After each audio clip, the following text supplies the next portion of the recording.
Okay, so I want to start with the five P's, but before we get to that, I want like explain your background a little bit to people who don't know who you are. So I'm Sydney Opich. I'm originally from Palo Alto, California. I have a family of five, including myself. So I have an older sister who also plays college soccer. She started off at Baylor, transferred to Virginia, got her undergrad and master's there, and is finishing up her sixth year at Texas Tech. But I grew up playing for a club called PSV Union, a super small like soccer club in California, and then I played in the DA for California Thorns. And then during COVID my parents, I'm lucky enough to get to move to Texas to play because COVID was during my junior year, so like prime recruiting process time. And so during that time, I had some offers, but I really wasn't interested in any. So sent some film out to some teams in Texas and then decided on FC Dallas and then finished up my junior and senior year of high school. Um, I've also played for the Bosnian National Team. I've played since the U16 all the way to the pro team or the full team, you could say, which has been a great experience. And then in college, I played for the University of Alabama for 3 years, and I'm finishing up my final year at Southern Methodist University. So it's been a wild ride. So you said your older sister plays as well. Is your whole Yes. family just like athletes all the way down? My younger sister also plays volleyball. My dad played. He's an immigrant, so he's from Bosnia, and so like he played basketball Division II at San Francisco State. My mom is athletic, but never played in college or anything, but just kind of like did sports when she was younger. But they threw us all into like different sports, like from day one. It was basketball, soccer, swimming, golf, tennis, like everything you could think of. With your parents, were they always like very, just play, have fun, or were they very like from the beginning, like teach you how to play sports and the mentality of sports? I would say from a young age, it was fun, but at the same time, like everything in my family was there's just no excuse. Like if you're gonna do something, I think a motto that I live by is like, why would you do it like 50%? Like you have to do everything to 110% and like do it to your best ability. And so especially when it came, I would say younger in basketball and like other sports, my parents like if I was gonna show up, like I was gonna have to give my best effort. Obviously, like have fun. To this day, my dad calls me and he's like, well, have fun, like playing the game, like have fun, make sure you're still enjoying it. But I would say, especially once I decided that like soccer was all I wanted to do, and I expressed how I had aspirations to play Division 1, so I wanted to go pro, that I wanted to be on the US national team. That was when he and my mom started pushing of like, okay, like your competition isn't like what's in front of you and like who's on your team. It's like everyone else around the country, and like you need to be willing to do more than everyone else to get there. So even though like I grew up in a very strict household, like my parents are very loving, but it was strict because they knew it would benefit us in the long run. How old were So you when you that went to them and you were like, I want to do this? I would probably say fifth grade, and it really started because my older sister is 2 years older than me, and we also the club PSV Union that we played for, like we had our coach, our main coach was like four, and it was a super small club, so like all of everyone knew everyone. Like it wasn't how now like with I don't know if you know like in soccer, but clubs like you've ECNL, so like the top team, and then like ECRL, and the one up below and one below. It's like every age group had multiple teams. Like at this club, it was one age group, one team. Like there was no Okay. multiple, and you grew up like you would stay younger girls would train first, so I would train first and then my sister would have practice after, and we would stay completely through that practice, and then they would stay after and keep playing, so then you'd be playing against like all these older girls about to go to college, like in high school, that you looked up to. And so they really had the strict mentality of like you need to train extra on your own and you need to be like a student of the game. You can't just watch soccer. Like unfortunately, as a female athlete, like they always said, like don't watch female soccer, like watch the Premier League, watch Barcelona, because like those are the best of the best, and like if you want to be the best, like that's what you have to do. So I would say it was really ingrained in us, like from that point on, of yes, have fun, but like you should want to be the best. Like it was never just like it was never a question of like show up and have fun. It was like you have to be on it 110% at all times. Did you at the time think like I can do this, or were you sort of saying it because like, older sisters trending in that direction, like, I everyone around me is older than me, like or were you at that point you're like I think I can do this, like I believe that. It was never a question of like I never had a doubt if I could do it or not. I don't know if it's like I never really thought about it, honestly. It was more of like a guarantee. I would say like as a kid I lived in the moment. One thing about me is like I really now I stress about the future, but even then, like whatever comes to school, comes to soccer, like I'm focused on my stuff. Like other things can happen outside of Mm, like my life, and everyone's like, "How did you not know this?" And I'm like, oh, "I don't know. Like, I'm just focused on my own stuff." So, I mean, for me in the moment, like that team were my best friends. Like a lot of the girls, actually, one of the girls on SMU, I played with her there. So like we've been friends since we were like 7 years old, and at that time. He was so intense and like you unfortunately you'd go to practice every day like, oh my goodness, like I'm nervous. Is am I gonna be the one he picks on? Like, is he gonna scream at me? But at the same time, that's all we knew. right. And my parents saw that like, hey, like our kids are getting a good environment. Like they're learning all these skills. Like I loved the game of soccer. Like there was nothing that I would rather have done. And also my older sister is like my idol, my best friend. So I was like, oh, if she wants to do it, I'll do it. So for me, like it was never a question of like, oh, can I do this? Because it wasn't especially as prominent now where like girls and kids at younger ages are like, okay, like I'm on TikTok, I see all these D1 athletes, I want to go do one. Like there's all Yeah. this hype, there's NIL. Like when I was younger, I really didn't understand the concept of D1 and how hard it was. So I guess because of that, I had like and I hold myself to the highest expectation. So it was like playing D1 was going to be a given for me. It Yeah. was just like I want to go play on the national team. So for me, like that was always my thought process, and I guess that led me to be like I'm going to work harder than everybody else because this is what I want, and like Yeah. to get it, like I'm willing to sacrifice everything for it. Do you feel like so, I one of the things, the biggest things I found is like when we would recruit kids and they would come in and we talk to them about, how great it's gonna be and we're pitching the school and like, oh, you're gonna play all the time and it's gonna be the best 4 years of your life.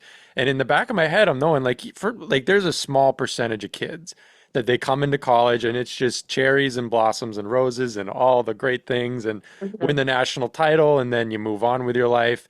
But for most kids, like there's going to be like some roadblocks. You're gonna hit something. It's such a grind.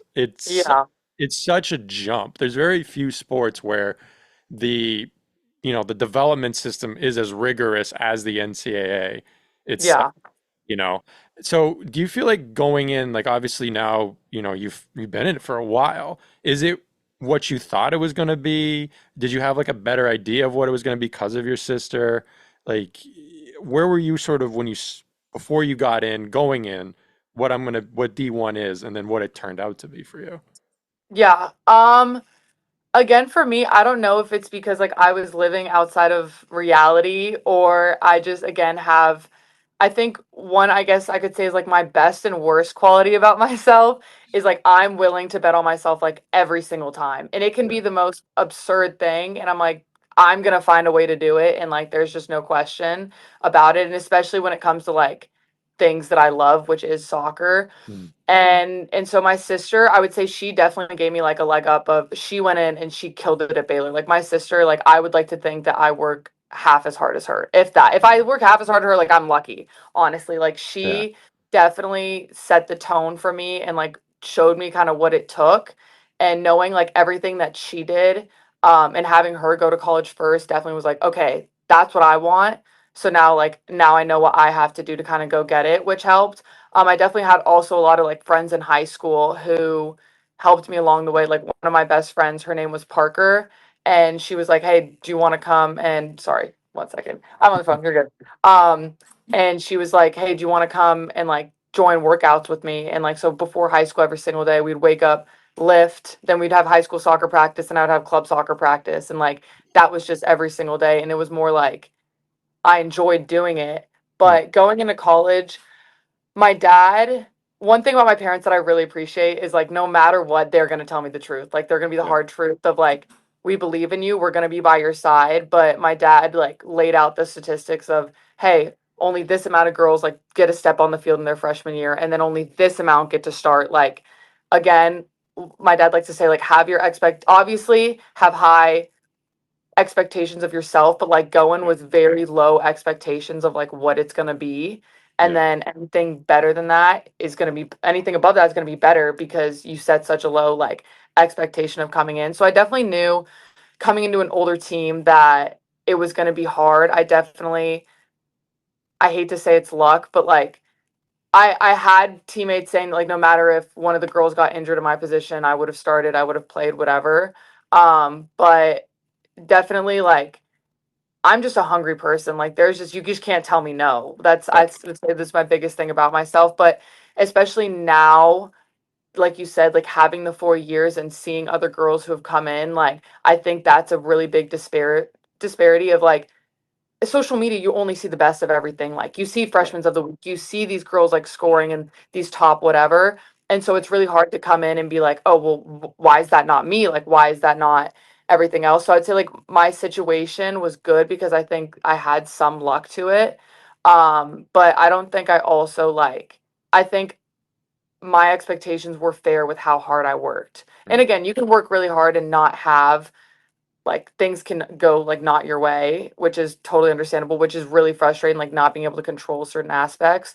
But at the same time, like I knew what I put in and I also have confidence in like what I bring to the table. And Yeah. I know that like I can adapt to whatever is necessary. So if my coach go went and told me like go play winger, I would have gone and played winger and I know I could handle that. So it was a mix. It was a mix of both, but definitely now, like being older, you understand. I think the biggest thing is like when someone's like, "Oh, well, they're a freshman," and when I was a freshman, I got told that I'm like, "Well, what do you mean I'm a freshman? Like, yeah, I'm a freshman, but like I can do this and this and this." And Yeah. now 4 years into it, like I said that to one of the freshmen, she's like, "What are you even talking about?" I'm like, I hate to be that old person, but you will understand. Like Yeah. it's a freshman is a freshman. Like it Yeah. is very rare to have someone come in like you just have it's understanding who you play, like especially in a power four, like the tendencies of people. Like I was never like a big thing in soccer is like bumping your runner. Like I'm not the fastest person. So like if a forward is trying to get by you, like before they have the ball, like you have to bump them.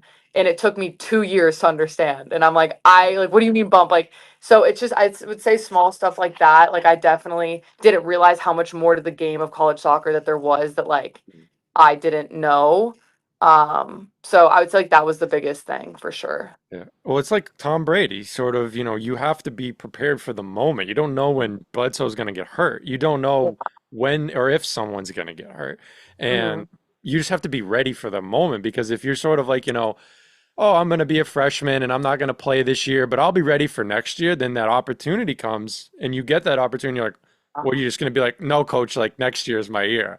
That's not on my schedule to play right now. Like Yeah. you just have to be ready to go. And I think you brought up a great point of like learning to play at the college level. Very few kids can just jump in and do it, regardless Hmm. of sport.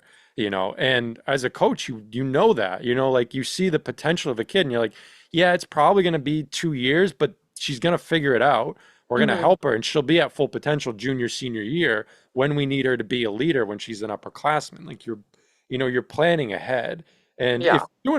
if you're doing it right, you're telling the kids this, you're communicating these points. And I find that like sometimes the coaches like they just don't do that. Yeah. They don't share the grander vision. They feel like if they tell you like it's gonna be 2 years, that the kid's gonna like, well, I'm not gonna go there then, like, Hmm. or I'm gonna transfer because of the transfer portal now. Yeah. It's definitely a difficult situation, and I think a lot of times, like you said, people either like take the thought process of, oh well, coach says I'm not going to play, like or I don't think I'm going to play because there's older people. So like this is my year to like goof around and do whatever. I'm going to like I know I'm going to redshirt, or I probably will redshirt, and they miss the opportunity. But I think a lot of times also is people people like to think that they can step up in hard situations without proper planning. People Yeah, like to think that they all of a sudden will wake up one day and they'll just get it, or that they just have, I don't know if it's some people have like a lack of reality, like they need a reality check of yeah, what they actually bring to the table versus like what's needed and understood. And I think sometimes that does come from a coach like wanting to make sure that they don't upset a player and that they don't transfer, so they're not going to tell them the full truth, or they're nervous that a player is going to shut down, and like there's so many other factors. But I yeah, think a lot of times people don't take it upon themselves, or like players, or like understand really what it takes. Because for me, my freshman year, like I didn't do ABC of what my coaches wanted, or he needed me to work on this, or I thought, at least personally, like watching over film, like in my game, my passes weren't crisp enough. So I would go out, stay out after practice, go before Yeah. practice, off days, especially if I wasn't playing and we all had like a team had an off day. Like I'm out at the field doing extra work. I'm running, I'm getting passes, and I'm dribbling, just making sure my touch is still sharp because, like you said, like that moment can come whenever. And Yeah. also, like if I want it, it's hard with this statement of like you can prove it in practice where when you get Yeah. later in the season like it's really hard to have a coach switch a lineup, but I think especially for as a defender it's really hard, but as an attacker like you can you can keep practicing, and like if you keep going and being that first player, and also like some players are just going to have a bad game like you said, like people are going to have to step up at some point, and Yeah. so if you can be that person or at least like take your opportunities where you get it, if you show and prove that, like that leaves a good taste in your coach's mouth. Because Yeah. again, if you go and you mess around and you don't take every opportunity and you don't take it seriously, coach is going to look at the next person down the line and be like, okay, you're going to go in. Like, Yeah. I think a lot of times people overlook of like what they do actually matters. Like every small detail for the most part matters unless you are a freak of nature athlete or you're just a superstar, you're the coach's favorite, which Yeah. again, I think a lot of girls expect to be or players expect to be, Mhm. and that's really just not the case. I heard a coach one time, a player asked them, like, do you think I can be a superstar? And the coach said, if you have to ask me, then you can't be. Like, Mm, if you yeah, people will tell you if you're a yeah, superstar. It will not be a question. I think hmm like to have the maturity though to like go in as a freshman and say, if coach wants me to play left wing, I'm gonna play left wing and like just slot in wherever. So hmm many people come in and often you're one of the better players if not the best player on your team. That's why you're at division 1. And hmm then you would get all of those kids together of best players on their team and they come in and they go, I'm a forward. I've been a forward my whole life. I've always been a forward. I am a forward. That's who I am. And then the coach is like, what do you think about midfield? And they go, that's not me. I can't do that. And they immediately write themselves off. yeah. Like just to have that maturity is it's so far ahead of where most freshmen come in. hmm Yeah. I would say again, my club coach had us play like every single position. Like Yeah. it didn't matter what position you played. And I think and not an I guess an issue with like bigger clubs is like, okay, you get your position and you're gonna stay in that position. And I honestly don't understand people's reasoning when they do say that. They're like, oh, well, I'm not an attacker. I'm not a this, whatever. Like aren't you complaining that you're not playing? Like that's just always my first question. Like, wouldn't you rather just be Yeah. on the field? Like the probability of you getting on the field when you can play two positions rather than one is a lot higher because again, now you have two opportunities for someone to be tired, for someone to cramp, for some like Yeah. the coach just being like, "Hey, I know you were doing good in practice in that position. Like you go in." There might be and like again, that's not really your fault. Like you can go into a team and a team can have a bunch of people in your position, and like you Yeah. have to think about the fact, okay, what's more important to me, like being right and like thinking who I am as a player and as a person, Yeah. or getting to play on the field? Because again, at the end of the day, like people want to have their cake and eat it too, and like that's just again in soccer and sports and life, like that's just not how it works. No. And I think the lack of adaptability like constricts so many players, and Mhm. also like they get put in that position and then they're like, I can't do it, like because it doesn't work out once. I think Yeah. people have lost or people, I think a lot of players just don't have resilience. Like I think a lot of times like when things get hard, I think at the top levels you find a lot of those players like at the FSUs, at the North Carolinas, like you're going to find girls who are resilient, but a lot of times like I don't know if it's the unrealistic expectation of like people's parents not Mhm. being truthful with them. Again, club coaches, social media, like people just again think that it's like a smooth sailing ride. Like you said, you're gonna go in, you're gonna start, you're gonna play all 4 years, you're gonna get a natty, and then you're gonna leave, and like that's gonna be it. And like a lot of times, unless you are going to a top program, you're not making the tournament. And so I think that's a hard pill for like a lot of players to swallow. And I didn't even understand that. Again, I got blessed with an amazing freshman year. We went again, I was injured for most of it, but I got to start. We went 10-0 in the SEC, like made it all the way to the final of the SEC tournament, made it to the final four. Like I got to play in the SEC tournament final. I got to play in the final four. Like I have a ring in my room. I have a trophy. Like I have all that. And then even I would say the biggest shock was my sophomore year, where then we're not winning every game. Mhm. And I'm sitting there like, what do you mean we're not? We're like, but what do you mean we're not winning every game? Like we're supposed to win every game. So I would say like having to understand again, like in college soccer, that like Yeah. it's about like management because you play so many games back to back. You have so many older players. You're trying to watch out for injury. The season is long. Like that was a really hard pill to swallow. Of like, okay, like there's a method to the madness. Yeah, injuries are crazy. I remember playing after my freshman year of high school. I played on an all-star team for hockey, and I remember very vividly. The coach comes in and he's telling us how we're all going D1, and there's a few future NHL draft picks in the room, and we're like, "Let's go! That's Yeah. awesome!" I think one kid ended up making D1, one kid, and he played 1 year and then dropped to D3. The rest either got hurt or they ended up just not patterning out and they never got better. Like Hmm. it's what you said. You're competing against the I mean at D1 you're competing against the world. You know, Hmm. like there are girls from all over the world playing soccer at the division. It's you have no idea what's out there, you know, and you just get so insulated. I mean, you're in California, so at least you do get exposed to some top talent. But we Hmm. have kids, you know, I'm from Maine and I remember thinking like, I mean, I'm pretty good in Maine. You know, it's of the million people here, I'm not too bad. And then you Hmm. get out and you get to Massachusetts and you're like, oh, I'm very low on the totem pole. But you just don't get Hmm. exposed to that sort of thing. Yeah. And, you know, even at the Division 1 level, the gap between the best D1 team and the worst D1 team is so big. It's Hmm. so big. I remember so our football team in Maine is FCS, right? We Hmm. play one FBS team. They pay us so they can beat us up at the beginning of the season, work on some stuff, and then we take the paycheck and we go home, right? Yeah. And there was 1 year where we pulled an upset and we beat this like one of the worst FBS teams by Hmm. like maybe a kick, I think. And after the game, the guys are in the locker room going, "Let's go. We want to play Alabama next." The coach had to come in and be like, "Guys, it's not even a question of can we play them, it's a question of safety. Like it will physically hurt you. They will physically, they're so much bigger and stronger. It's hard for Hmm. me to convey to you how much better of an athlete they are than you. It, Hmm. you know, there's levels to this Yeah. within the top level. It's Yeah. incredibly difficult. So one thing I want to ask you about is when I started coaching, I remember I thought it was like 90% skill and then 10% mental.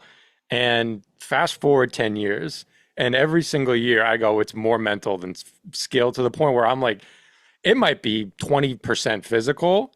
And then because I've just seen so many kids, the moment they lose that belief in themselves or sort of like that identity and like you talking about that mental toughness that they come in and they're like, I'm a soccer player. I'm a Hmm. good soccer player. And then they come in and they struggle because it is a hard step up. And they go, am I a good soccer player? Like I'm not playing well, you know? Hmm. Where do you fall on that of that sort of journey between like the mental side of it and then like the physical side of training natural gifts, all that sort of thing? For me, I would say honestly, like if it wasn't for sports, I'm one of the most uncoordinated people out there. Like I I'm very competitive and I think that's amazing. Like obviously my height as a defender really helps, but nothing I ever did. I remember like the first time our coach at our club was like, "Y'all are all running wrong." And I'm like, "What do you mean we're running wrong?" And Running he's just like, "Your like form of running is terrible." We had to spend like 2 weeks of practice like working on like if you're doing a ladder, how to move your arms, like how you're supposed to swing from your shoulder, like and it was everybody. And I would say like because like unless you're messy where I think you're born out of the womb with some gift or unless you're like Mbappe who's like a speed demon. There's some girls that I played with that I'm like it's just not fair. Like you're yeah. just so fast it's not fair, you know? I'm not the fastest. Like easy to admit that, but I think one thing that so for me I would say like my game is all mental.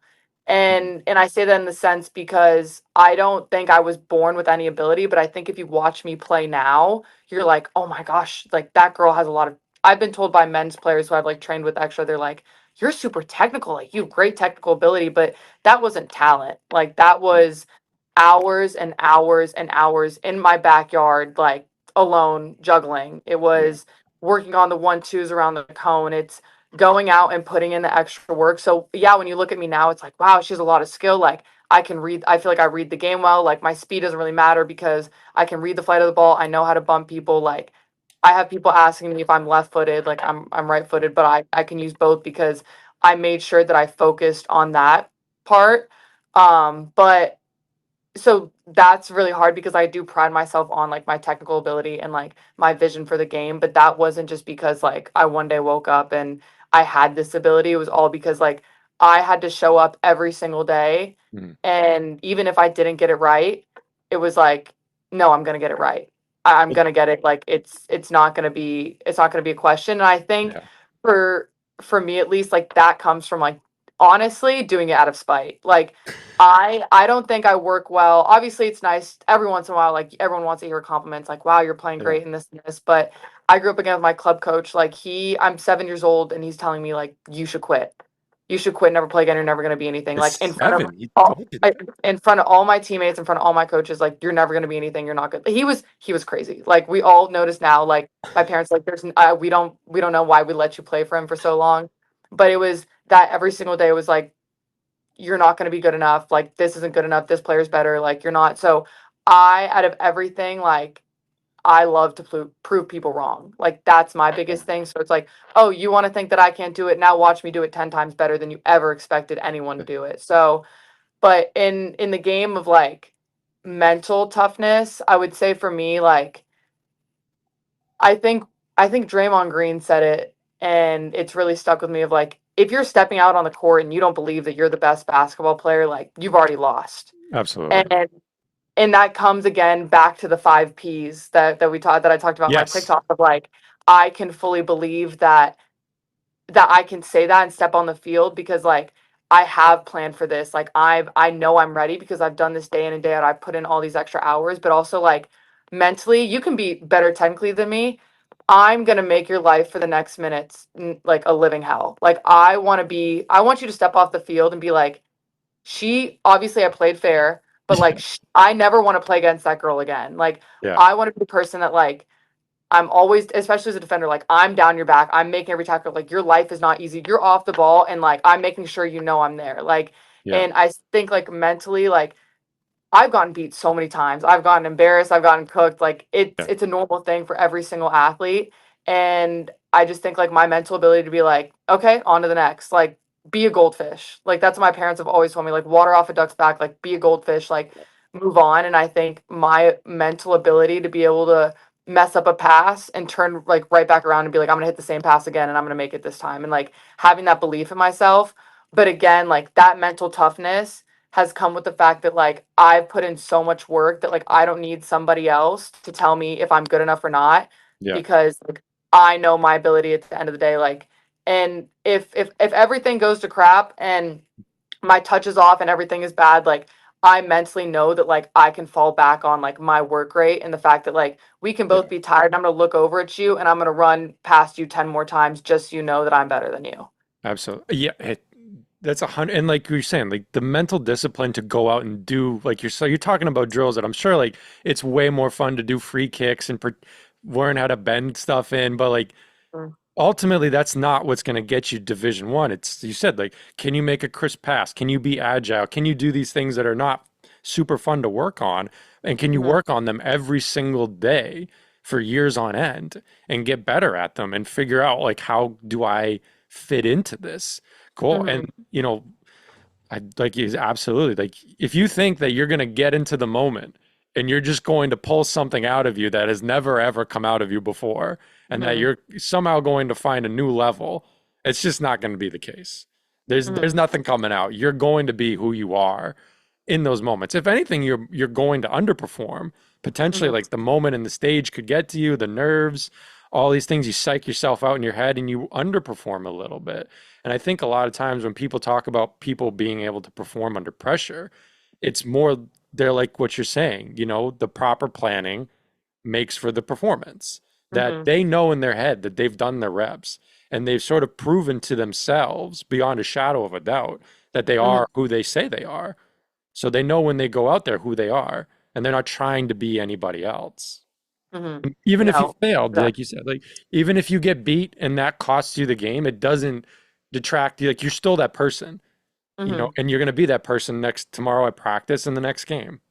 Yeah, no, for sure. And I think also like taking everything as a learning opportunity Yeah. and trying to look at everything that I've done in my career, like from different like perspectives of like, I there was one time I remember it was my first game back my freshman year from like breaking my hand when I like wasn't allowed to play. So like I had one practice before and I'm like it's the Iron Bowl, so we're playing Auburn and I'm like, "Oh, maybe I get to play." And I'm standing on the sideline. I'm standing on the sideline and it's 0-0 until it's like a minute and 30 seconds left and we score.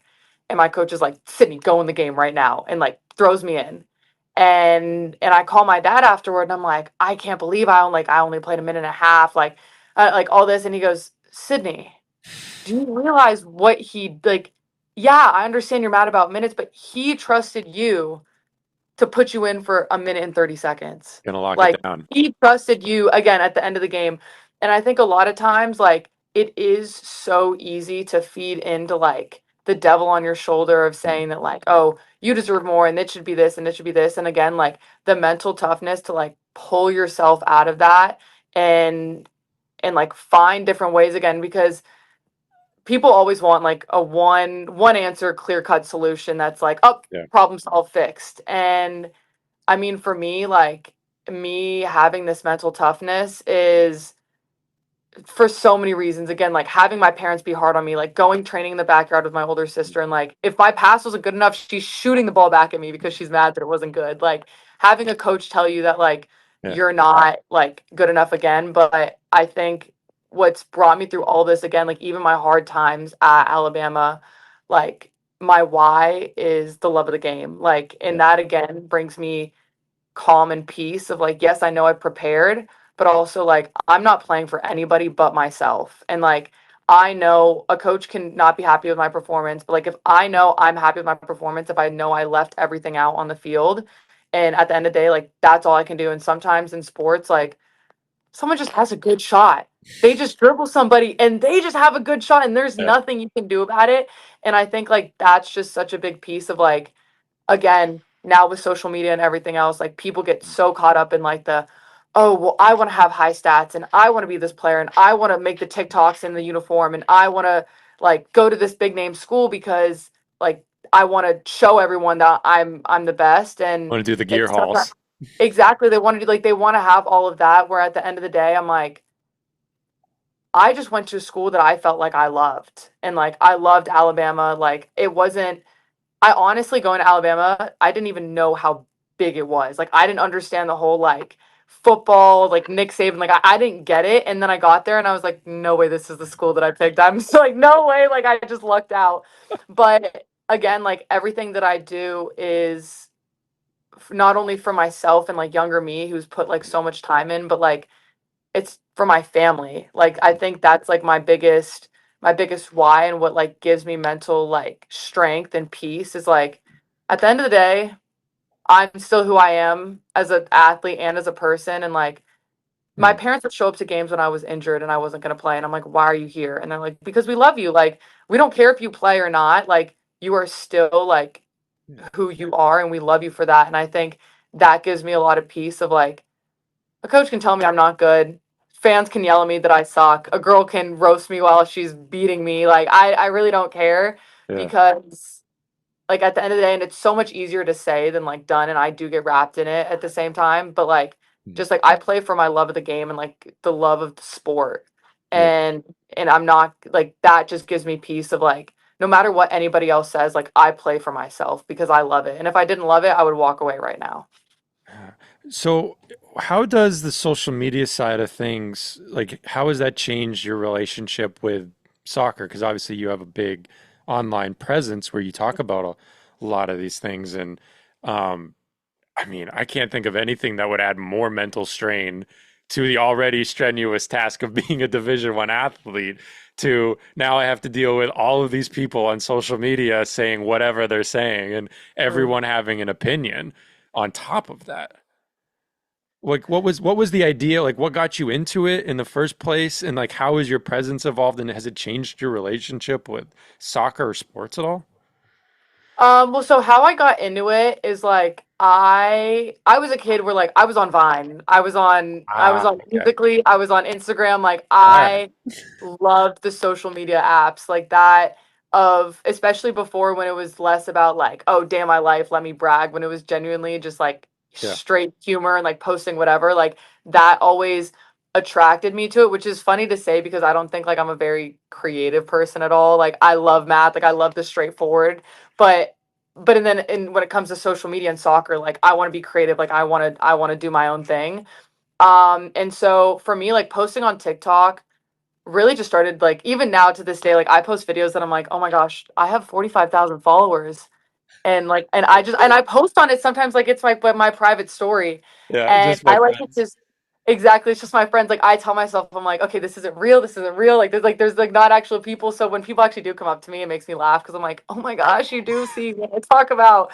um but I would say like it's honestly built my strength. I definitely started off with just like, oh, relatable like audios with captions, and I still do stuff like that, like the dancing videos before the game.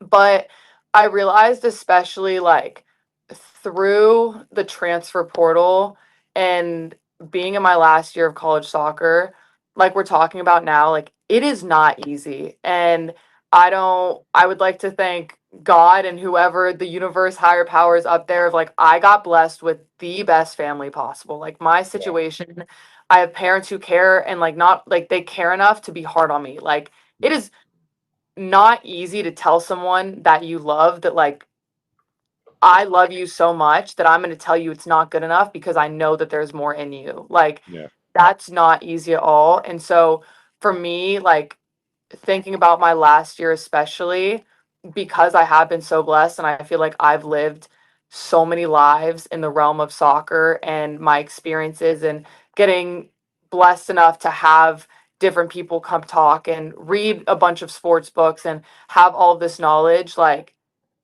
it's not easy. There's days that I sometimes like sit in my room and just cry because I'm like, what am I doing with my life? Like, what is going on? Is this even all worth it? Like, is the stress worth it? Like, I sometimes wake up in the middle of the night because I'm like, oh my gosh, I missed lift. Like, it's not easy. The recruiting process is not easy at all. And so for me, like, really posting, like, talking on social media, even though I have had so many videos like go viral and people like show me so much support, I'm sometimes like I second guess myself of like, okay, people don't actually want to hear me talk. Like no one like I'm passionate about this, but no one wants to listen to me. But I also feel like it's my duty and like my bigger purpose of just being a soccer player is like I want to be a role model for girls and just any athlete to like Mm. know that what you're feeling, like you're not alone, and that there is, if there is something you're struggling with, that like here is the tools that I have used. Like again, it's not the cookie cutter example. It's not going to be easy. It's not easy to implement all the time, but like I want to be that person that can help you, if especially if you have no one. And I think that's also the beauty of social media is like we now have access to so many different people and so many different like relationships can be formed of. I Yeah. think it would be a disgrace of everyone who supported me that I don't turn around and now go help support other girls. But I thankfully don't get a lot of hate comments, like to go backtrack on that. And whenever people do, I really just think like you're just someone sitting behind a screen. Like you would Yeah. never say that to my face. And usually when people like make negative comments, you go to their page and it's like a bot account. Yeah. And I posted a video also of me talking of like some people just aren't gonna like what I talk about. Some people just aren't gonna like me. Like as my friend in the video I talk about, she references like me being like peaches. She's like, not everyone likes peaches. Yeah. Like you can be a perfect peach and you can say all the right things and do all the right things, and some people just don't like peaches and there's nothing you can do about it. Yeah. And so for me, like that also has given me like a lot of peace of mind. And again, like a little egotistical part of me is like, I mean, if someone like if I play a girl and they're making like an opinion on my TikTok, or like they're if someone tries to make fun of me for trying, like okay, you're not trying. Like I'm doing something that I care about, and also you're seeing my videos and you're like if you're sharing it, you're promoting it. Like if you're watching, you're promoting it. Like I don't, you don't exist to me, like in the nicest way possible. Like I don't know your account. I don't know you. You haven't put yourself out there and be vulnerable. So why would I care what you think of me? Because I think the strongest thing someone can do is like go and be their authentic self and like do things that like are embarrassing and put themselves out there because it's what they love. Yeah, well, number one, like you can go and pretend to be somebody else and people are still going to hate you. So you might as well Yeah, be hated for who you actually are. And then exactly. number two, a lot of those people, like I'm betting if they were honest, they probably want to do the same things you're doing, but they are nervous to put themselves out there, understandably so. And so by coming after you, it's sort of a justification of their own not taking that chance and Yeah. not going for it. Absolutely. Uh, so do you feel like it feels like you have so much knowledge and so much experience that you can pass on? And it's something that's very applicable across the board. Like you don't have to be a soccer player to benefit from the idea of the five P's or understand like mental toughness. It's a very general thing. Have you thought about like how you can take that and distribute it once you stop playing? Oh, for sure. I have like a midlife crisis or post-college life crisis every single day. Um, no, for sure, because I have people ask me like, okay, so your platform is built on like being a college athlete, being like Hmm. playing soccer. What's your plan now? And for me, well, first off, I try to just take it day by day, honestly. I'm Right. like, I have enough school and season to think about. Like, do not stress me out with that. You stay over there. I'll address that later. But no, for sure. I think at the end of the day, like no matter what, I always can say like what I've done and I can always like give that experience. And I think also like another thing is so many again, college athletes finish if I'm gonna go pro. I don't know if I'm gonna go pro or not, but like if I don't, so many people like their sport just ends there. And I think like that's something that I've thought about of like, okay, that transition of like now what is life afterwards, like how can you prepare best for life afterwards, and then Yeah. also like my knowledge thankfully won't leave me, and I feel like that's something that I can still like build a platform, right? It's not it to me it's not even about like building a platform and having followers, like in all honesty, like I've had people ask me like how did you grow your following, like how do you, I feel like you've been gaining a lot of followers, like how do you do it? And it's just it's not about the followers for me. Like at first it was, and then now that I've done more like talking videos and I've really again like what is assessed what my greater purpose Yeah. is like if people choose to follow me or they don't, like that's great. Like if I can help a young girl or a young boy or any person who's going through a hard time and needed some words of wisdom, or I made a video talking about like things I struggle with as a college athlete and like Yeah. food, and you don't hear a lot of people talking about it, you don't hear like people really address it, but if I can be someone to like allow someone to feel what they're feeling and know that they're not alone, like that's just worth it for me. So Yeah.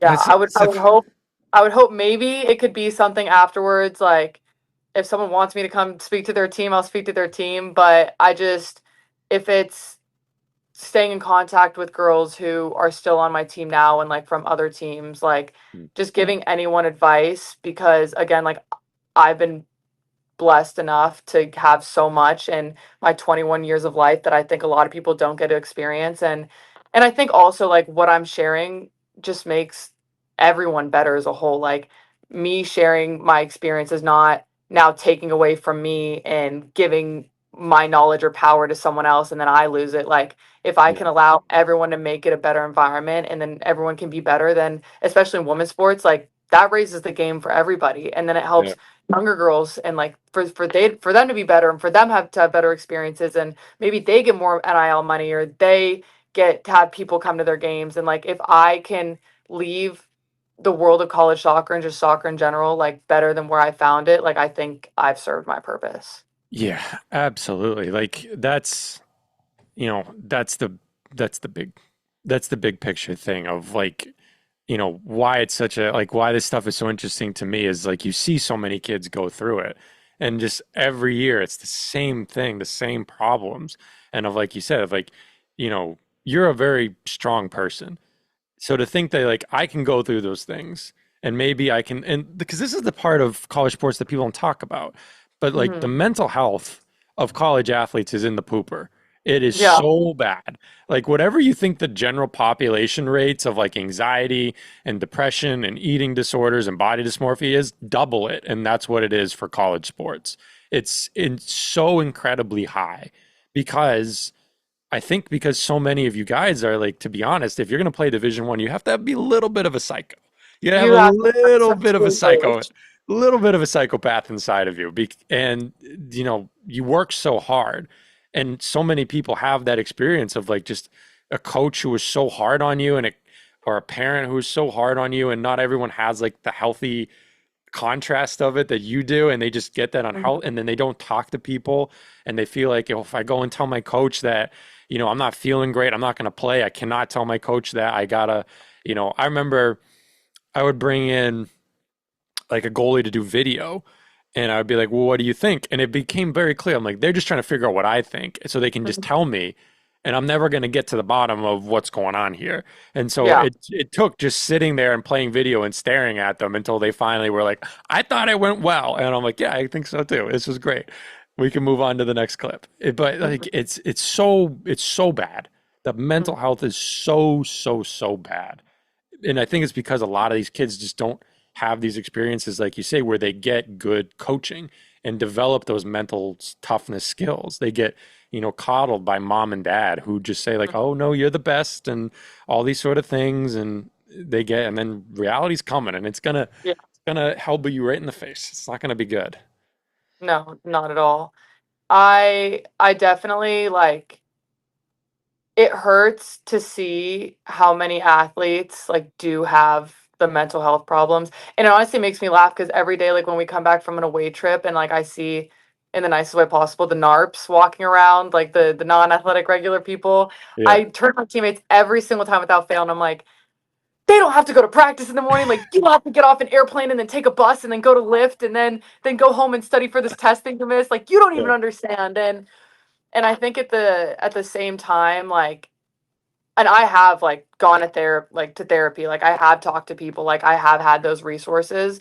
yeah, And for me, just like the biggest thing that I try to tell myself is like enjoy every moment of it because again, like it goes by so fast. yeah, And like even the pain and and like the suffering of it all, like it sucks. And I think that's the biggest thing is I think people either take the route of like, oh, like it's so terrible, there's no getting out of it, or like, oh, it's fine, it's fine, it's fine, and they push it off. Where it's like we need to find like the in between of it is okay.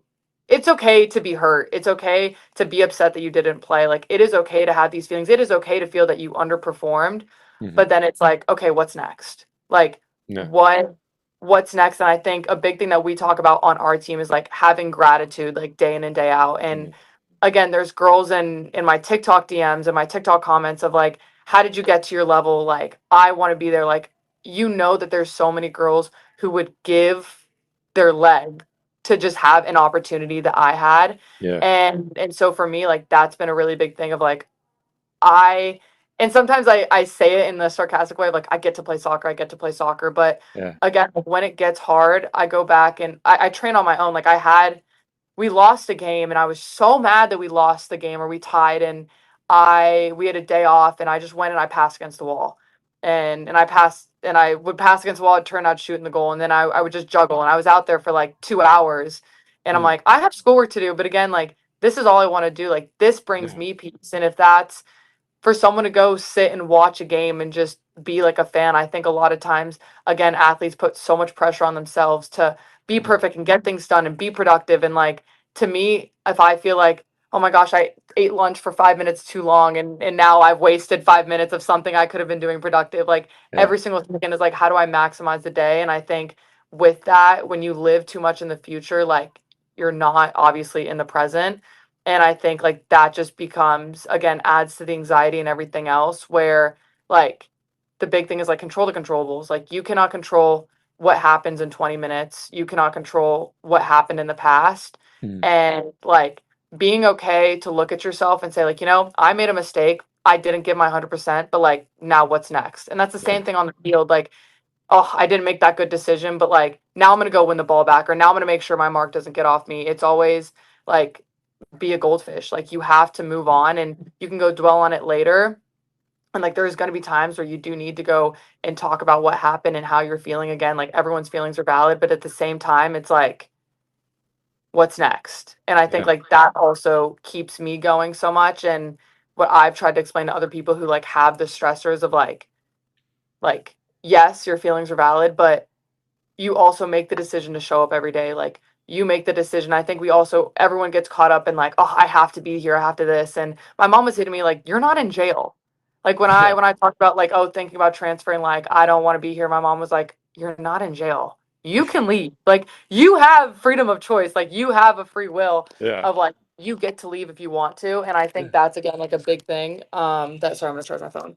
It's a big thing that like a lot of people forget about is like you show up every day and it is a choice. And it is a Yeah. choice again to like show up and give your best effort and make it worth it because at the end of the day like I said, back to what I first said, if I'm going to show up, I'm going to give 110% because Yeah. then what's worth it? It's not worth me showing up at all if I don't. So, having that gratitude and that understanding of like I get the opportunity to choose to show up every day Yeah. is I think like a big thing that a lot of people overlook a lot of times. And this is exactly why you're going to be fine when soccer is over, because these are all the skills necessary to succeed whatever you do Mhm. afterwards. Like there's a reason, I think it's like 80% of female CEOs in Fortune 500 companies play Division 1 sports or something. Yeah, Like something like there's that. there's a reason it's so high. It's because the skills you need to succeed in even the most adverse environments, like Fortune Mhm. 500 companies, are these skills that you're learning. I mean, I've seen athletes do everything from run psych wards to do crypto, selling crypto courses online in Yeah. Miami. They, whatever you pick,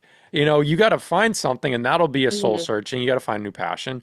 But Yeah. you can kind of rest easy knowing like all of these skills are in you, the work ethic, the mentality, Mhm. the failures to start something new that you're not going to be amazing at, and Mhm. someone like you kind of got a head start on it because you have Yeah. the social media platform. Like with NIL, it's given you this base, if Mhm. if you want to call it that, of like all these things you could do with it. So like, Yeah. it's like you said, like you can reach out. I know I have somebody coming on Thursday who they started a business that's just helping athletes figure out what's next because so many of them Mhm. are like, well, I've worked since I was 3 to be here. I'm here. I'm Yeah. done. I did it. Like what now? There's only so Mhm. many like professional sports leagues out there. Luckily, Yeah. soccer does have a decent ecosystem, Mhm. but it's even if you do that and you go play for 10 years, you're 30 and you still get your whole life Yeah, ahead you're of like you. that. Yeah. Then what? Yeah. Like, so with gratitude, speaking of gratitude, explain mudita to me because I had never heard Oh, this word before, but it's one of the most like this is such a fascinating concept in the concept of sports because it is like you're literally like if someone gets hurt, I'm in, yeah. but at the same time, so explain it what it is. So Mudita, again, shout out to Patrick Murphy on Alabama softball, the head coach. He living legend like that, and not just because of his accolades in the sport of softball, but like who that man is as a person. I strive to be like nicest, most caring guy out there. So my freshman year, he talks about Mudita, and it's Sanskrit, and it's pretty much like like having the appreciation and like happiness for somebody of their successes Mm, and like they're your own. So like if someone goes out and gets and wins a national like or if my teammate goes and scores a goal and I'm a forward and yeah, I'm on the bench, like I should be just as happy for her, if not happier, that she scored the goal. yeah, And pretty much like that again ties in with gratitude. And for me, like it is again not an easy thing. And my mom, I realized like once because he gave that speech twice to us, and I realized like my mom said it to me when I was younger, and I vividly remember this. Like we're hanging out with family friends, and she said, "Oh, like so and so is super pretty," and I'm like, "Well, mom, you don't think I'm pretty?" And she's like, "Sydney, of course I think you're pretty, but she can be pretty and you can be pretty at the same time." yeah, And I was like. okay, whatever. And that's really obviously stuck with me for it's over 10 years now that I think she said that to me. And it just goes back to like gratitude, and you can't be jealous or have animosity towards someone when you truly are happy for them. Like, and it doesn't take away from your success. Like, just Yeah. because someone else is doing good, just because someone else gets an NIL deal, just because someone else gets player of the week in your conference, like, doesn't mean that you don't deserve it. Doesn't mean that you're not a good person. It just is something that like you can't control because they're going to be them and you're going to be you. And I think the biggest thing, like, you see like teams make a run in the NCAA tournament. Like, you see random teams, like, again, my Alabama team my freshman year, like, we didn't have national team players. We didn't have anybody like that was like a big name brand besides maybe our forward Riley Mattingly and like Felicia Knox, and then our freshman like Gianna Paul. But again, a freshman, not really that big of a name. And that team just had like an on like a willingness like to just work for each other. And it was also like, I'm going to hold you accountable because I love you. And then we had the best bench, I think, in Division 1 soccer that year. Like, I've never seen so many people scream so loud for others and like just be there and like Mhm. want to see your teammates succeed so much. And Mudita, even though it is about like the appreciation, love, and like the caringness for other people, it's also kind of a selfish thing because, like I said, like, if you have that appreciation towards someone, like, it fills you with joy and gratitude. Like, it makes you like when you truly feel that way, not just like, oh, like, I hope I'm happy for her, like, that's awesome. But Yeah. when you can recognize that like just because someone else is successful doesn't take away anything from you, and like that not only like builds strength within you but also within your team, because like I say in the video, like, you can turn, if I personally play so much better when I'm like, I know this, like, my teammate to my right has trust in me, and I know my teammate to the left has trust in me, and like they want to see me succeed. Like, you see so many teams where you see people on the bench, like, you can just tell in the body language and the way that they are, Yeah. like, they're waiting, they're preying on their teammates' downfall. And it's always like, now that I have Mudita and I know this, I'm like, I Mm. can't even imagine doing that because like it's just, again, it's accepting that like you can't control everything. That Yeah. the coach's decision to put someone else in is a not on that person who got put in, but also like some coaches just have a preference on people and like there's not anything you can do about it. They can have Yeah. one aspect of them that like you don't have, and that's not against the other person that they have it and you don't. Like, that's the big thing, I think, is the realization of like, it's not your fault that you don't have this aspect, and it's not their fault also. Like, it's not their fault for being successful, and like also their success is not like, oh, screw you, I'm successful. Like, Yeah. they're just being successful for themselves, and like you should be happy for them because, again, like, what goes around comes around. And if you can build that like camaraderie within a team and that like Yeah. appreciation, like, everyone's going to start playing to their best because you're not worried like, oh my goodness, I'm like, my teammate's waiting for me to get pulled out. Like, she's probably talked to my coach and like has made a case why she should be playing like over me. Like, when you truly have that feeling for other people, because then again, it allows you to hold people accountable and be like, hey, I know you can do better. And you know I love you and you know I want the best for you. So that's why I'm saying like you Yeah. can do better. I expect more of you. And I think like honestly, Mudita is like what leads like teams to greatness. Again, even if you don't have like top national ranked players. Yeah. It's it's such a hard concept for so many kids. Like you get it. Like you guys come in, you are adults, but you're also 18, right? Like Yeah, your team you far from, I'm 21 now. I think I'm still far from an adult.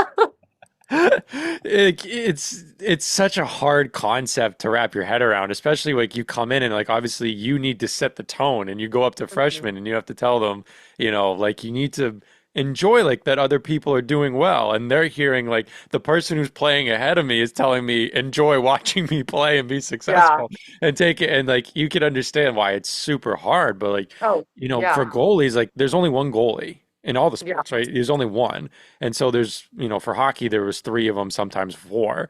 And you go like, you know, just because the other person plays well, like if you're just gonna go and be a stinker about it, like number one, nobody's gonna want you on the team, you know? Exactly. And like when we come down to like kids and cut, like that is a big part of it. Of Yeah, are attitude they is a good in the huge locker part room? of it. It's such a big part of it. And, when you go into the portal, if you want to get out of it, if you were a stinker all year, the coaches are going to ask. Like they talk to each other, they all know each other, and they're going to ask like and they're going to say like, yeah, she's kind of a problem. Like she For just kind of spread. exactly. And how do you go about like because obviously you have to be a leader in this. How do you go about in trying to instill that in somebody who maybe is just like I can't get my head around that. Hmm. Um, it's hard, and I think like learning to be a leader, one thing that I've had to be told a lot is the fact that I not everyone is the same, and you can't, again, like I said before, like there's no Yeah. cookie cutter approach. Um, and it's actually fun, again, funny that you asked. I post a lot. I have a lot of ideas on TikTok, but like I posted this like it was a quote saying that like, hey, like I understand it's really hard to not play. Like I know how you feel. Yeah. And the person's like, you don't know how I feel. Like, what are you talking about? And it's like, okay, well, I think again for me, like I've been a starter. I played 0 minutes. I played 90 minutes. Like I've been injured and had to watch people do what I wanted to do. I've been told that I will not be good enough. Like I feel like I've had all these experiences and at the end of the day, like to get somebody on your side, like you can't just tell them flat out, like, you're not listening, you're not doing this. And Yeah. I think how I've gotten a lot of people to like think about it is again validating their feelings because it is frustrating. Like, and I think that's the hard thing of like trying to explain to people that like, no, no, you can feel this way and like you can be frustrated and like there's going to be hard times. And I think a lot of times, again, like people have the expectation that it shouldn't be hard. And Yeah. so, like, when it is hard, like, you have to kind of hold their hand a little bit and be like, okay, no, this is okay. Like, you're going to get through this. Like, this is not where we lay down and roll over. Like, you're going to get through it. And then at the same time, like, I always try to frame it as, okay, if you were the one on the field, like, Yeah. wouldn't you want someone to be cheering for you? And also then you can ask the question to kind of like probe more of, okay, well, why don't you feel like you can cheer for her a lot? Like, why Mm. don't you feel that like you can feel that happiness? Like, is it just because you don't like her? Is it just because you you think that you're better than her and that she shouldn't be playing? Like, I think if you also get down to like the root and have those conversations, which like isn't an easy thing to just do, like you can't go straight out of the gate and be like, hey, so why do you feel like you're not playing? And why do you think this bothers you? You obviously have to build the relationship with somebody. But I think like trying to hear how they kind of feel and then I always relate my own stories to it of like, Mm. no, like I get it. Like I've been there, I've been that person. And like you can get through it. And also like having them see the bigger picture of like, okay, yes, it's gonna make your teammate feel good, but like you said, like don't give your coach any reason to not play you because your good attitude, they might just be like, I really like how she's been acting recently. Like I'm gonna put Yeah. her in. Like, and that can be the opportunity then you go and you play great and then your 5 minutes turn to 10 minutes and 10 minutes turn to 20 minutes Yeah. and like there's such a domino effect especially when it comes to coaches. Like I think it's really hard to get on a coach's good side and it's really easy to get on a coach's bad side and the Yeah. hardest thing of it all is being on the bad side and getting to the good side. Like Yeah. it I really think takes a lot. for a lot of kids, like they don't understand like this, your coach isn't volunteering. Like this Mm-mm. is their job. They're This is getting their livelihood. paid to do this. They have like Yeah. kids to feed. If they don't, Yeah. if we suck consistently, Then they're i'm out of i'm they're they're out of a booted, job. they're gone. Yeah. They're done so. And Yeah. there's only so many jobs. So Exactly. they're under a lot of stress and like it's nothing personal. And Mhm. obviously there's very bad coaches out there, but like Yeah, for the like we want you to do well because if you do well, then we get paid more money the next time it comes around. exactly. It's easy to ask for raises. So, we want you to succeed. And I've Mhm. seen it so many times of a kid just worked hard and had a good attitude and showed up every day. Yeah. And, they were like, who should we put in? So and so had a bad game. So and so had a bad game. And you're just kind of staring at the lineup, be like, what about so and so? Why not? Yeah. Like, why not? Mhm. Let's see what happens, you know? Maybe they'll Exactly. post on that. Yeah, you just get that opportunity. And, obviously some kids are gonna get more of a leash because Hmm. they're really good or, they got a big nice last name or whatever. But if you have a good attitude, it's just Hmm. gonna be such a better experience, you know? Yeah. I I try to tell kids like if you're lucky, you'll have a friend on the team. That's Hmm. not always going to be the case, but if you're lucky, you can have at least one friend on it. It's 20 people, so you Yeah. never know. Like, sometimes you're friendly, but not like a best friend, right? Exactly. You Yeah. might make one, but at least in the athletics department as a whole, most of them are big enough where you can find one person Hmm. who you can connect with and have a good experience with, who like understands what it's to be an athlete. Yeah. Yeah. And then I try to encourage, nobody ever listens to me, but I try to encourage, make a NARP friend, at least Oh, one, yes. just Yes, because having our friend, I'm with that. they do not care about your sport at all. No. They only care about you. And there's going to come a time when you're going to hit the dog days of the season and you're just going to Hmm. want to forget about the sport for a day or an afternoon. Yeah. And having friends who are interested in something else, who don't care that you don't want to talk about sports, they don't care, to go to that place Hmm. is going to be such a big mental relief for you. Yes. You need to Yeah. have someone because you like as much as you want to talk to your teammates, like there's just some things you can't talk to them about. There's just A some things lot you, of things. so many things that you can't go and like, you're gonna have a problem with a teammate, you're gonna go and tell somebody else, like I have such a big problem with so and so. Like Yeah. you can't do Go that. call your parents. Go call a friend. Like, You do gotta call. not bring that You into the need team that. environment. I always liken it to like you're trying to tightrope walk. And it's very nerve-wracking to walk a tightrope over a canyon, but if you have a net underneath you, it's a little less Yeah. like anxiety inducing. And if you have a Hmm. second net, it's even less. And every friend, genuine friend you make, that family you have, that's just another net to catch you when you Yeah. inevitably get blown off course. Like it's going to happen. Hmm. It's not a matter of if, it's a matter of Go to when. when. Yeah. No, Yeah. for sure. I think that's the big thing. And also, like you said, like, I think a lot of people do get caught up in the whole, like, oh, well, again, the comparison game of, oh, well, she gets a leash. Oh, well, she just plays because this and this and this. And again, like the comparison game is not helpful, and it doesn't get you anywhere. It doesn't get your teammate anywhere. And also, like, for me, a big thing about Mudita is like, you know, I might have not played a lot, but did we win?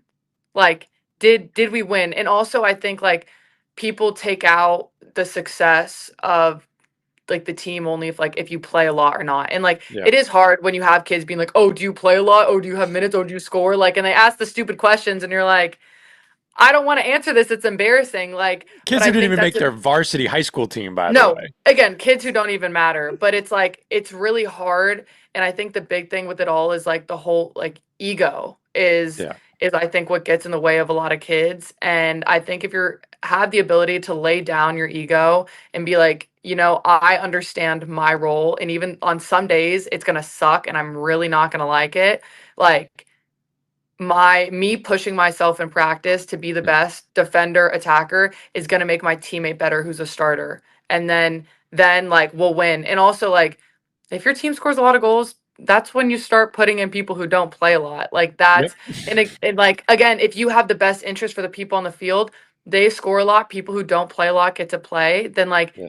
they're going to go back on the bench and like cheer you on, and they're going to want to do good because it's like we want to give back to you. Like Yeah. it's on our team, our bench, if I know like our bench is the greatest bench ever. Like Yeah. I hear them the entire game. Like when we played Pitt, like it was a big thing the commentators would talk about. And because they appreciate us so much, like we have like regen training the next day, and the people who don't play a lot like have to train. Like we are everyone who played a lot who's not training is standing there on the sides like cheering them on like in practice, like because we care and we want to like Yeah. give back to them. Like I also turn to the bench and I'm like, I want to work hard for these girls. Like again, I've had the opportunity to play in the tournament and to have like again the trophy and the ring on my desk. Like I want to work hard to win so like these girls get to experience that.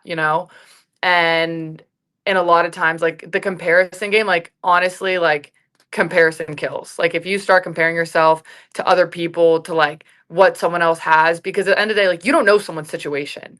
You Yeah. truly don't. Like it could be, again, the coach knows them from when they were younger and that's why they're playing a lot. The coach could have a reason for this.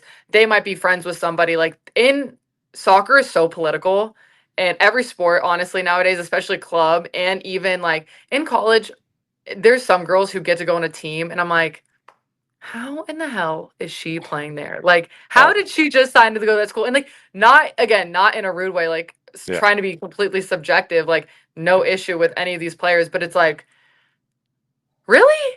Oh, there's Like some. you never know. Like coaches literally will be like, hey, do me a favor, like take this player, like do this, like, you know? And We've. so I think that's the biggest thing is like you can't play the comparison game because you don't have all the facts. Sure, Yeah. if you had all the facts, then play the comparison game, but you don't. Like no one ever does. And I think like that's just a big thing of like that also gets you to start going in your head and then you start playing worse and then like it's just a spiral from there. I mean, there were kids on teams that, they were there because their dad had a very successful business Mhm. and could donate a lot of money to an underfunded program, and that money could then be used to go and get some good players, and Mhm. that's why they were there. But the thing is like they're still on your team. Yeah. Yes, they're there because dad has a lot of money, but they're still your teammate. And you're Yeah. not going to get to where you need to go if you're just sitting there going, you don't deserve to be here.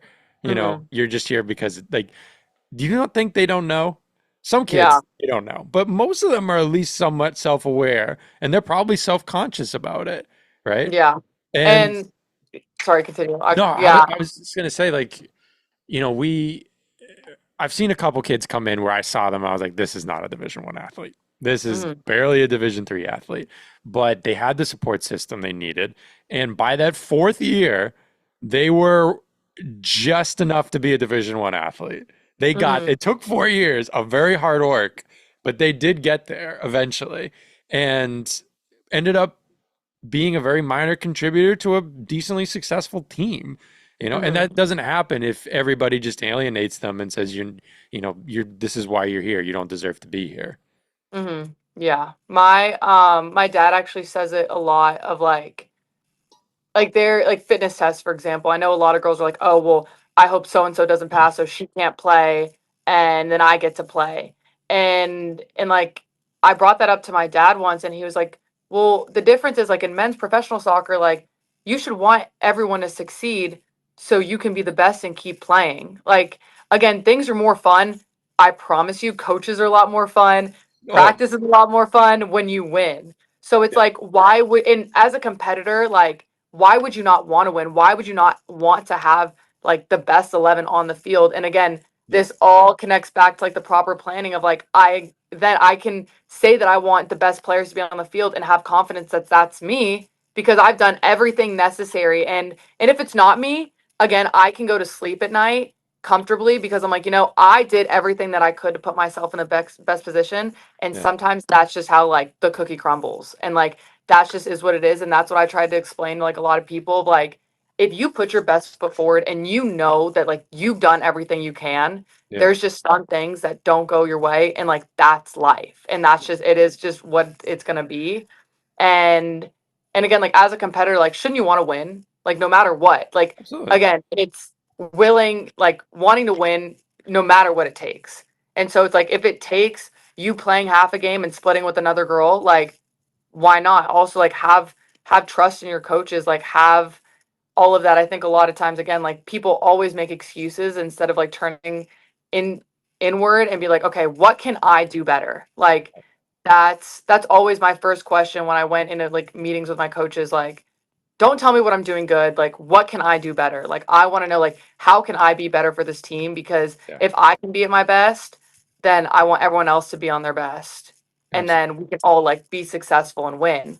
So that was always something that is just like another thing, like going back to Mudita, is like you should want everyone to be at their best, because then again like iron sharpens iron. If everyone's at their best, then you can be at your best, Yeah, absolutely. so that's just like also a big thing. I'm like a very competitive person, so sometimes I definitely Yeah, take it over the top. Like I hate winning. I hate losing more than I like winning. Like Okay.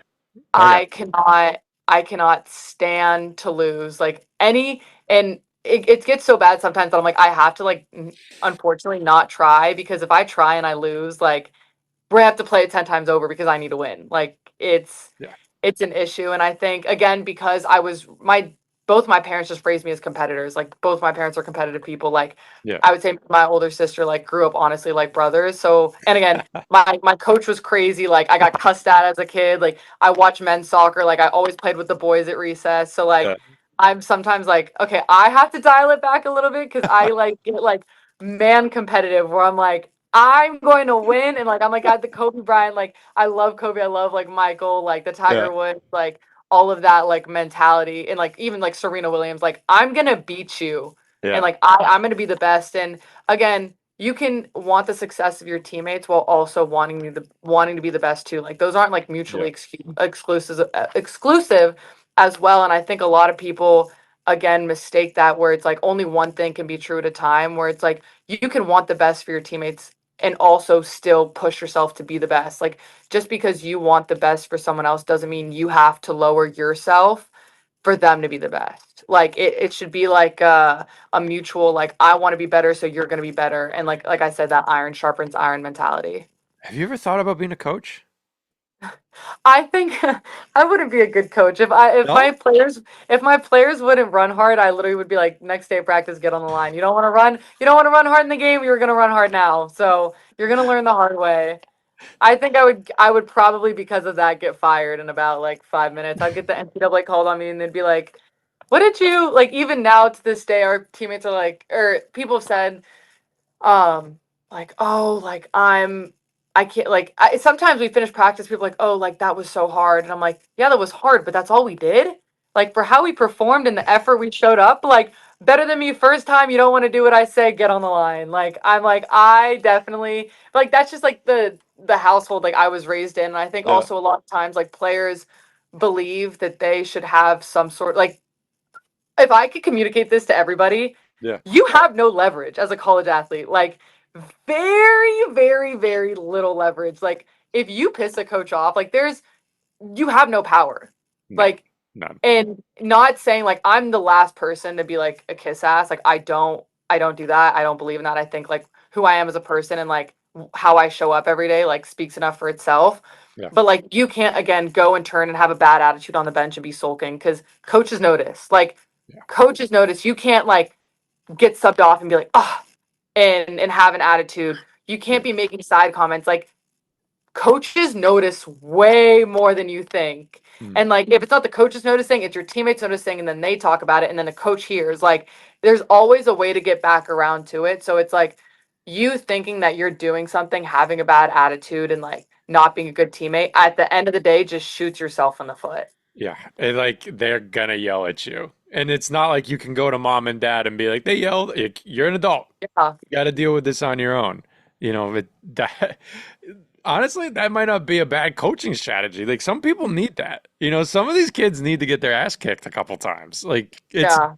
it is character building. And some of my fondest memories are with some of my harshest coaches. Because number one, they said some of the funniest things I've ever heard in my life. And I've heard roasts from coaches that like I still laugh about. I'll think about them randomly. There was Yeah. we had one kid on our hockey team who was a little bit, I would say like a little heavier set kid, and we used to throw him in front of the net on the power play, and because he screened the goalie and he'd get lots of goals. And he tried to, I forget who he asked the coach. He asked the coach something, and the coach told him he had the agility of a canoe. I think about that all the time, and it still makes me laugh all these years later. But it's also like some of your hardest practices. Yeah. You find out who you are. You know Hmm. what I mean? You find out like we used to do ones where you would just do it just to see which kids would give up first. And that Yeah. was like the whole purpose of the drill was, who's going to give up and who's going to keep going and that Hmm. sort of thing. And like you need those Kobe Bryants, you need those Michael Jordans of like, you need to be a good teammate, not a nice teammate. You know what Yeah. I mean? And sometimes being a good teammate means going up to people and being like, you're letting everybody else down. Hmm. you're not doing what you need to do. You're not holding you're not putting in the extra effort. Everyone else is doing all this extra stuff. You're not doing it. Yeah. We have a standard on the team and you're not meeting it versus just sort of being like, I don't want to cause drama. I don't Yeah. One of the hardest things to do is to find a captain on a team because like you said, like you guys are still growing and still learning and finding that one person. I remember we had an incident where some girls got caught drinking in a dorm, right? And the coach was super pissed about it, right? And there was one girl that was in there who she was one of the dorm room people, but she didn't participate. She told them like, guys, we're not supposed to be doing this. I'm not going to do it. She didn't stop them, but she told them she wasn't going to participate. And the coach got super pissed and she was like, and you just let them do it? What are you doing? Way to look out for your teammates and punish them. And I was like, listen, like I know she technically, yes, she should have stopped them 100%. But she was also the only one who said something. And Yeah. she's a freshman. What I see is someone who could be a captain one day if you give her props for what she did and Hmm. that she stood up to her friends. Like that's someone who can, if you work with them, will stand up down the road and be that leader and have Hmm. those leadership skills. But, Yeah. like you said, coaches just see red sometimes and they're pissed and And fair enough. But I think like that's the same thing, like you said, same thing with people thinking like, oh, they're a good coach is like, oh, they're nice to me. Oh, they do everything that I want. Like, I don't believe good parents are the ones who coddle their kids. I don't believe good parents are the ones that tell them they're perfect all the time. I think my parents are great parents. And like my dad always says, like, wow, you only seem to remember the negative things that I did. Where I'm like, yeah, you did scream at me a lot. But again, like I wouldn't have it any other way. yeah, Like I think it's the same thing with coaches. And I think a lot of people, and I'm grateful that I feel like I understand this early on, but like later down the road in life, like your true friends are the ones that are going to call you out in moments where like you need to be called out. They're absolutely. gonna like hold you accountable. They're gonna like push you to be better. And I think again, a lot of times people don't want to be pushed. Like they want to have the success Yeah. of like, oh, I want to be the best. I want to have all these accolades, but I don't want to be pushed. I don't want to be told that I'm not doing something good enough. I don't want to have to go out and do extra. Like people think a lot of times that like doing what everyone else does is somehow they're going to be like magical and special, and it's like you have to do more. Like you really have to do more. And even like you said, like I even as a player, like I would rather play with 10 other girls who might not be the most technical, but if you're going to go out there and hustle, like hustling makes magic happen. Especially I feel like in a lot of sports, again, a lot of top players also like have never had someone like be aggressive towards them and like give them hell because again like they're respected too much and people are nervous. Like Yeah. if you have a bunch of dogs out there who are like, I don't really care who you are, I'm gonna run through you and I'm gonna run through you again, I'm gonna do it again and I'm gonna do it again, like, Yeah. and again those people I'll take them all day because they're also going to be the ones who go out and get the extra work done and they're going to Yeah. train and they're going to ask what they can do better. And I think like just being that person of like it takes so much more strength to admit that you're not good at something and then go work at it instead of like make excuses or like try to move it out of the way and be like, oh, well, I'm better at this. Like, that's just not my strong suit. Like, that is something that irks me to this day. And people are like, I'm just not good at this. Like, I just can't. Like, I'm never going to be that player who can run for forever. And I'm like, well, you can be because that's a controllable. You can go out and do fitness every day and you can like get good recovery and you can do extra work and you can ask to do more. Like, there's a lot of times I feel like people make excuses when, again, even with me for speed, like I will be the first person to admit I'm not the fastest. I don't care. I really don't care because like I figured out my game and I've catered it towards myself of like, this is how I'm going to deal with it. And it's worked. I've played now two Power Four schools, conferences, Yeah. and I've gone a lot of minutes. Like again, not everything has to be like one size fits all. But I like you said, like the biggest thing is like I believe in those practices where it's like who's gonna drop out first? Because I'm gonna make sure now you're the first person that I don't look towards when like when shit gets tough because Yeah. it's just not. One of the biggest things I noticed moving from men's sports to women's sports is athletes like you and the mentality that you bring are prized. They're the favorite player on the men's team. Everybody loves these guys. They're just the dogs who get out there and do whatever needs to be done. And then I found on the women's team, they weren't at like people, they exist, but they weren't treated with like the same reverence for the Mhm. important role that they play on the team. Yeah. Have you had like, I, what is your experience with that been? Because I'm getting, you said you played with a lot of the boys growing up, and mhm. it like the mentality you have is like I said, it is such a prized mentality on a men's team. It just gets you so fired up when they go out there and they, put a body into someone, knock them over, or just get it's like a little play, but it just gets you so hyped and gets the energy going. Yeah. Just didn't find that same reverence for that, what that brings to the team on the women's side. Yeah, I just like, I mean, to best describe my personality, like even in again, my dad says like practice hard so the game is easy. And I'm the first person like if someone makes a big tackle, again, like I don't know if it's like I don't even have to do it. Someone else can do it. I had a teammate like make a big tackle and I'll go over there and just yell, "You like that?" Like I'm in someone's face, like I'm going to be the first person, but I'm also like again, the first person who someone touches my teammate like I'm coming after you now. Like Yeah.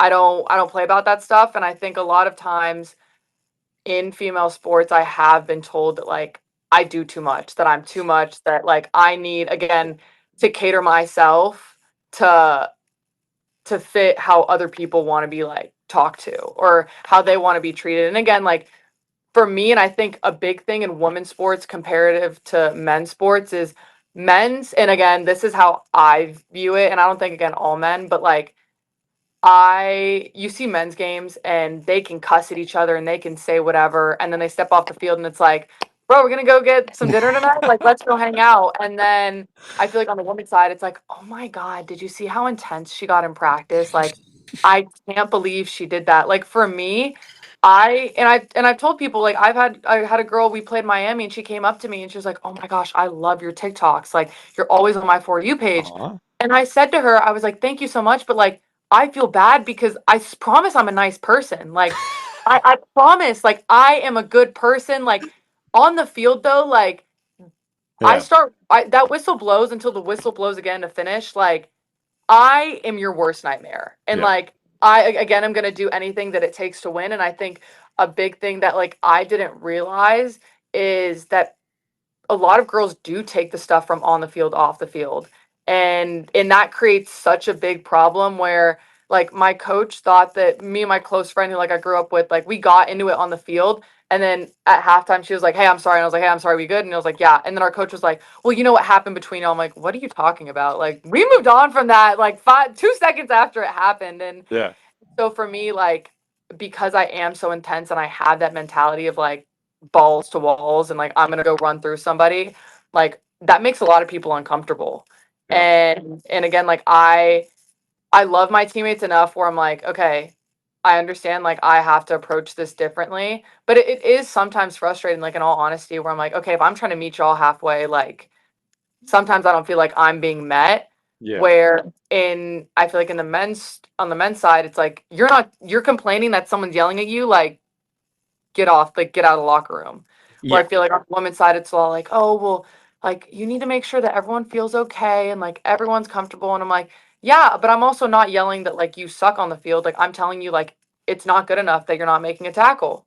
Like sometimes I may or may not drop an F bomb in there every once in a while, but like if that's what's needed, like make the tackle again because like I'm killing myself for this. Like Yeah.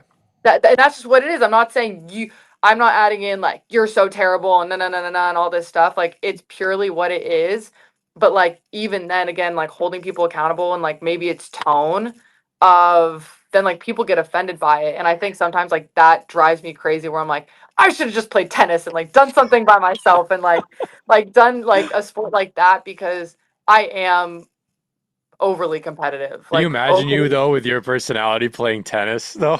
Oh my gosh, I would get up to the net and probably scream in someone's face again and say, "You like that?" Like I would just be in so like I love that. Like I feed off of like I want to get in somebody's face. Like Yeah. I just I to me like just the competition of it, like it gets me Yeah. fired up even talking about it. Like I anything that I can compete with somebody, like again, my biggest my biggest thing is I want to look at somebody in the eye and be like, I just beat you. Like Yeah. everything you said I couldn't do, I'm just better than you. And like again, I don't know.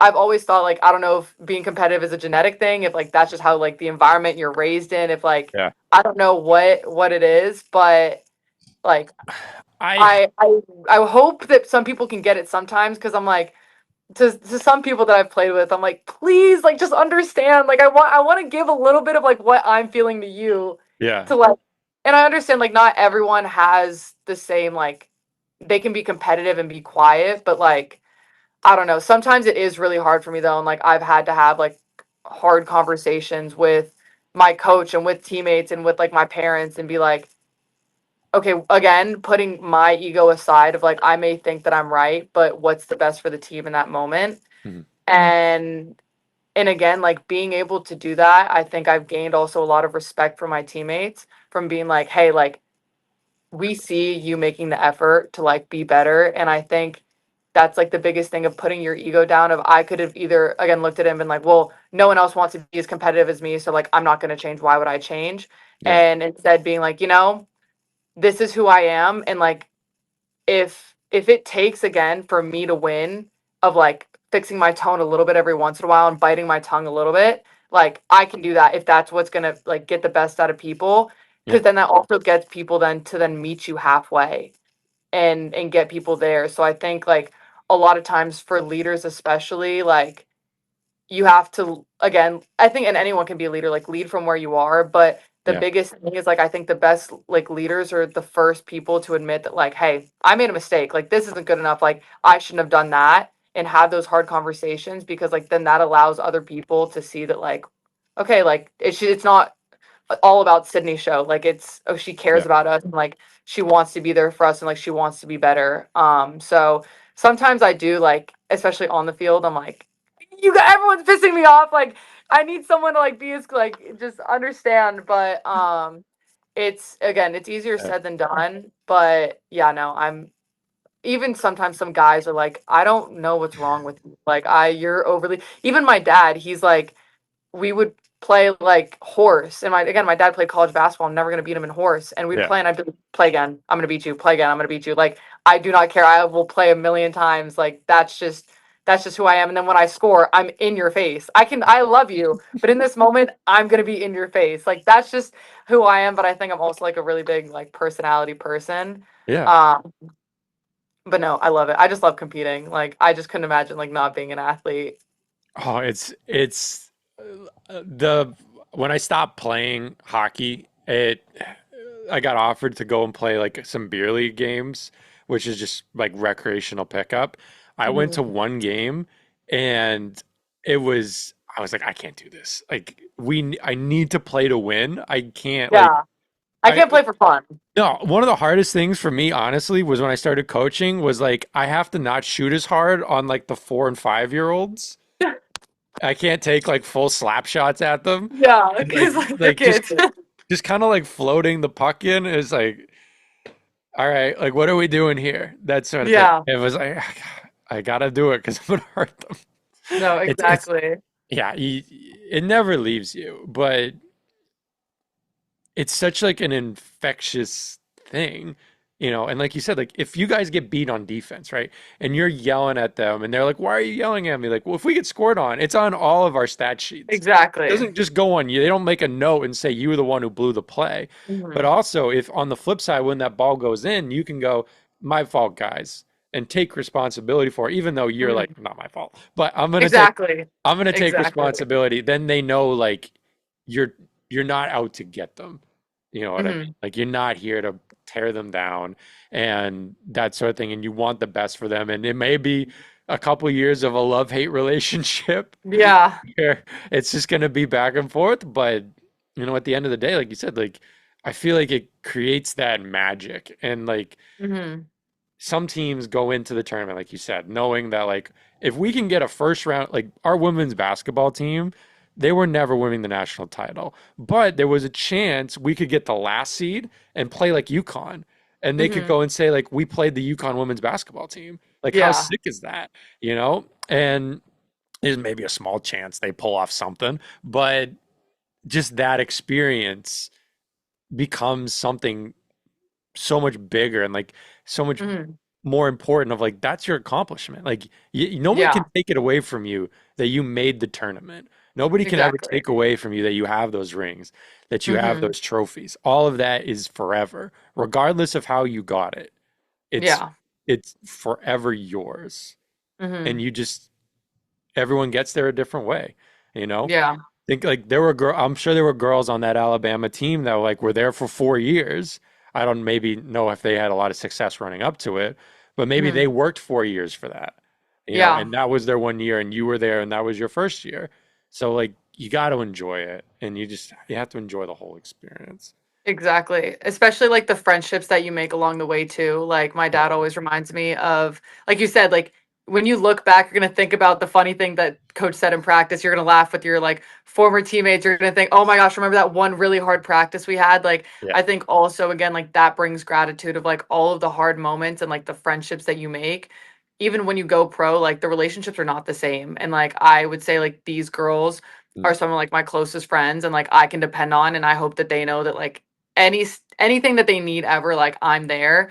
And I think like that is the beauty of like college sports, where again having that gratitude of wow, I get to be in a locker room with however other many girls, and like we all are playing the sport that we love and like dream to be here, and we might have like not all had the same like come up to it, but hey, we're all Yeah. here now and like we're in this together, so that's Absolutely. what I try to tell myself every day. I think that's a beautiful message to end on. That was Yeah. unbelievable. Let people know where they can find you everywhere. My TikTok, Instagram, all of my social media is just my first and last name. So Sydney, Sydney, and then Japic, Japic. So I talk a lot on my TikTok. I would say mainly on there. So I'm posting regularly. So if you want to hear more of this stuff, then it'll be on there. Awesome. All right. Thank you very much. Goodbye, everybody. Thank you.